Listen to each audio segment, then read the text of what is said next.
చిన్న గ్రామంలో ఉండే ఒక చిన్న గేదె ఉండేది. అది చాలా నెమ్మదిగా, ధైర్యంగా ఉండేది. ఎవరు ఎదురు మాట్లాడినా అది నిశ్శబ్దంగా ఉంటూ, తన పని తను చేసుకుంటూ జీవించేది.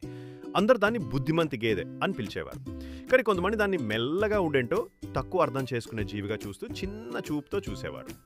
అలాగే ఒకరోజు అదే గ్రామంలోని బావిలో ఒక బుడ్డిపాము జారిపడింది. చిన్నదైన పాము పడిపోయిన వెంటనే అరవడం మొదలుపెట్టింది.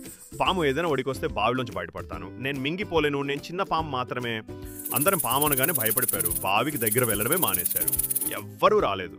కానీ ఆ సమయంలో అక్కడికి వచ్చింది మన చిన్న గేదె. ఆ పాము బతికే ప్రయత్నం చూస్తూనే గేదె తన 2 కన్నులతో ప్రశాంతంగా చూస్తూ ఆలోచింది. తర్వాత పక్కనే ఉన్న కొబ్బరి తాడుతో ఒక చిన్న బుట్ట కట్టి అందులో కొంత పొట్లం వేసి బావిలోకి దించింది. బుడ్డిపాము పాక్కుంటూ ఆ బుట్టలోకి చేరింది. గేదె నెమ్మదిగా తాడులాగుతూ పామును పైకి తీసుకొచ్చింది. పాము బయటకు వచ్చాక వెంటనే నేల మీదకి దూకింది. కానీ అది ఏమీ చేయలేదు. పాము, నువ్వు నన్ను రక్షించావు గేదె, ఎవరూ నన్ను నమ్మలేరు, కానీ నీవు నమ్మావు, ధన్యవాదాలు. ఆ రోజు నుంచి పాము ఆ గేదెకి మంచి మిత్రురాలైపోయింది.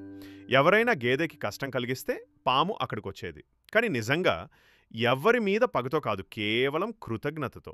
నెమ్మదిగా ఆలోచించేవాడే నిజమైన పరిష్కార మార్గాన్ని కనుగొంటాడు.